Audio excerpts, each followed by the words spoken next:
Mga kababayan ko, mapag-usapan lang natin dito sa channel ko, etong yung problema sa Taguig at Makati. Okay, nabalitaan nga natin yan, yung barangays, 14 barangays sa Embo, mga kababayan ko, na kinatigan ng korte yung pumabor sa Taguig. Ako ito lang, opinyon ko lang to. Kaya pasintabi, bato-bato sa langit ang tamaan, wag sa Taguig ang magagalit, ha? Gusto kong makita nyo to. Ayan, ito. Makati, ayan mamamahagi ng libreng school supplies sa 14 public school na sakop ng Embo Barangays. Ayan, sabi dito, aprobado na ni Vice President of Educational Secretary Sara Duterte ang request ng Mayor, Makati Mayor Abby Binay na mamahagi ng libreng school supplies sa 45,000 students sa 14 public elementary school o high school sakop ng Embo, mga kababayan ko. Ito namigay po ang Makati. Ito napag-usapan, nanalo sa korte etong si Taguig, mga kababayan ko. Pero nung nanalo ang Taguig sa korte, nakuha niya na yung Embo, barangay, 14 na barangay sa Embo. I think kasama dito yung Sembo, Comembo, mga kababayan ko. Nakakagulat. Imagine ninyo, bakit nga ba kinukuha ng Taguig itong 14 barangays na 'to? If I'm not mistaken, sakop nito ang ilang I think 40% ng BGC.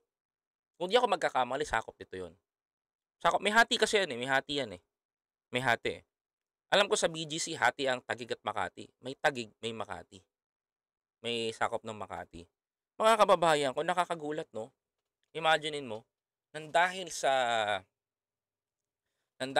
income, gustong kunin ng Taguig ito. Kasi andun ang business center, which is yung BGC, yung Bonifacio Global Center. Kasi 'pag nakuha nga naman ng Taguig 'yun, lalaki nga naman ang kanilang income.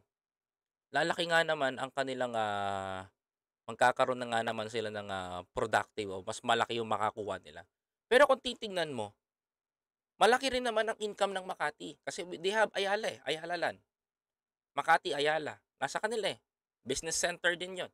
And then sa kabila naman, yung BGC.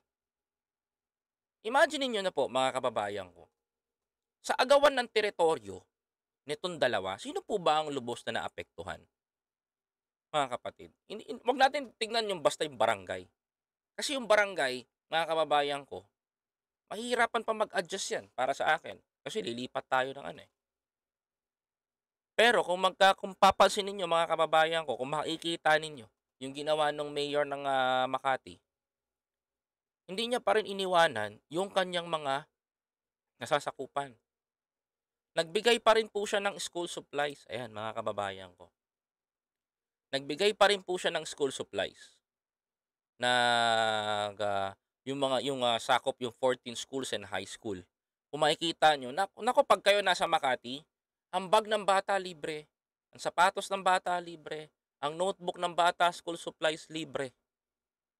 Kumbaga, kung gaano karangya ang pamumuhay ng mga taga Makati dahil sa natatanggap nilang buwis doon sa mga establishmento o mga naglalakihang building na kumukuha ng permit sa kanila yearly, mga kababayan, ang nagbebenepisyo yung mga kabataan o yung mga magulang. OSMAC, libre magpagamot. Ospital ng Makati, libre magpagamot. Eskwelahan ng mga bata, naglalaking universities, libre ang pag-aaral. Imagine ninyo, mga kababayan ko, ganong kaunlad ang Makati. Ganong kaganda ang pagpapatakbo ng mga binay. Ako sa totoo lang, magaling naman ang mga binay, totoo, sa local government. Magaling sila magpatakbo, lalong-lalo na. Kaya nga tignan mo, mga kababayan ko, hindi matinag-tinag ang mga binay sa Makati. Bakit, mga kababayan ko? Napakaayos ng kanilang pamamalakad, Kasi alagang-alaga nila yung tao. Kung ako tatanungin niyo, public servant din naman 'yan si ano talaga ang mga Binay, magaling. Lalo na yung niyang tatay, kaso nga lang maaga kasi nagproklama kaya binanatan ng binanatan, eh, 'di ba? Sayang. Pero tingnan niyo mga kababayan ko kung kaya ng Makati, kaya rin gawin 'yan sa Pilipinas. Imagine ninyo, kumikita ang Makati ng bilyon-bilyon na buwis, napupunta sa mga napupunta sa ating napupunta sa mga, nasasakupan nila. Pero nagtataka ako, alam niyo, bakit na takot yung 4 na barangay na mapunta sa Taguig? You know what's the reason mga kababayan ko? Sorry, sorry sa komento ko na ito, sorry sa komento ko. One of the worst city na nakita ko, Taguig. Promise. Sobra. Ako, yung boundary nila kasi nagtrabaho ako sa Pasig, eh. So, pagtawid ko Taguig na 'yun. Sa San Joaquin, sa Pasig, nagtrabaho ako diyan. Pagtawid ko Taguig. Alam mo itsura nung, Taguig, meron silang mga establisyemento, mga pabrika, naka-separate, maayos naman. Ang problema, yung kipot ng daan, magulo yung ano. Sabi ko nga, alam mo, 'pag bako-bako ang daan, lagi niyong tatandaan 'to, kurap ang congressman. Oo, tapatan tayo, tapatan tayo. Pagdating, 'pag ang lawak pa ng Taguig, napakalawak pa ng lupain diyan, hindi nila maayos-ayos. Sa totoo lang, sa totoo lang.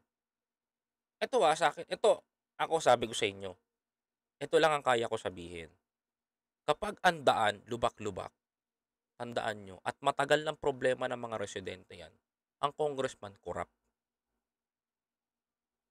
Sa totoo lang, sabihin ko po sa inyo 'to, harap-harapan. Hindi ako kahit sabihin niyo sa kahit sino pang congressman ng alam ng mga congressman 'yan, dahil ang mga congressman ang unang dudulog sa DPWH para maayos ang kalsada. Punta kayo sa Taguig, tingnan niyo yung kalsada, lubak-lubak,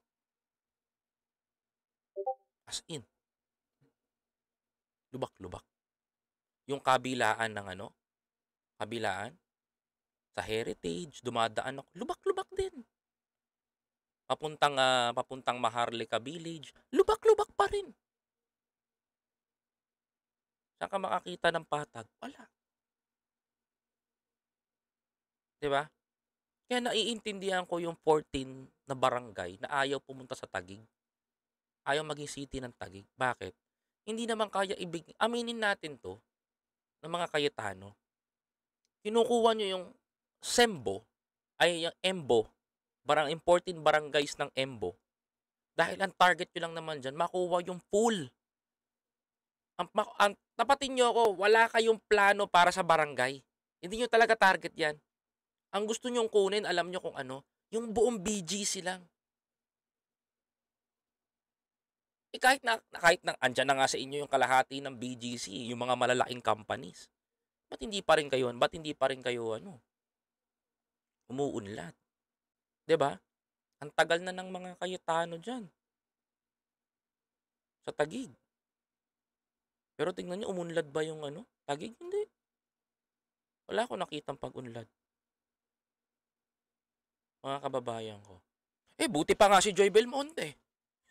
Si Mayor Joy, namigay pa ng libro, notebook, kompleto, wala nga lang bag. Sa Makati kasi may bag ka na.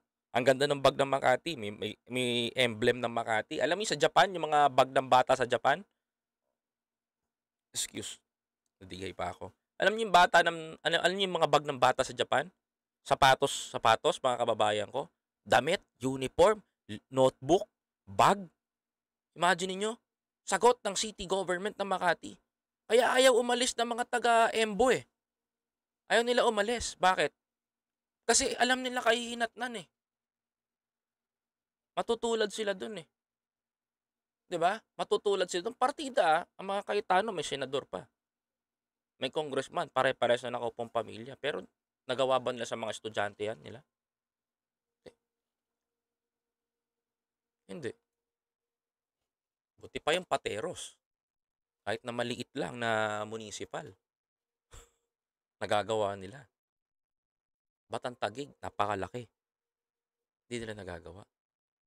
Andiyan sa Taguig ang mga pagawaan ng malalaking electronics, 'di ba? Imagine niyo nga 'yan. Wala akong sinasabing korap sila, kahit naman. Pero para sa akin mga kababayan ko, intindihin natin yung mga taga-Taguig. Ito komento ko lang 'to, sana respetuhin ninyo, 'di ba? Ito, ito komento ko 'to, sana respetuhin ninyo. Kasi mga kapatid, kung ako tatay, hindi ko ipagkakatiwala sa mayor na wala namang capability na kayang tapatan ng binibigay ng Makati. Hindi ko kinakampihan si Mayor Abby Binay. Pero para sa akin mga kababayan ko, maganda yung nagagawa nila para sa mga nasasakupan nila. Hindi pa ako natira ng Makati pero nagagandahan ako sa lugar ng Makati, 'di ba? Bakit gano'n? Imagine niyo nga, isipin niyo nga, bakit ayaw lumipat ng 14 na barangay na 'yun? Nagprotesta last time 'yun sa EDSA, ang ingay, nag-noise barrage, 'di ba? Diyos ko, sabi ko nga, kung yang, 14 barangay na 'yan may sakop na 14 na eskuwelahan, ano kaya mangyayari? Ano kaya mangyayari diyan? Grabe, worse.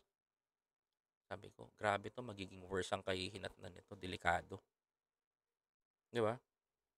Mayor Abby Binay ano, sabi pa dito, eto, biyahe ni Koy Mayor Abby Binay for Taguig, taga Embo rin siya ay mayora. Oh, 'di ba? Imaginin mo, puwede naman kung taga Embo, sana tumakbo na lang si Mayor Abby Binay sa Taguig, kunin niya na rin.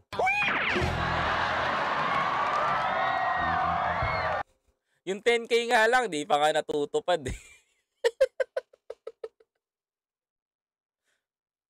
'di ba? Oh. Yes, Kuya Koy, maganda ang bag, student sa Japan.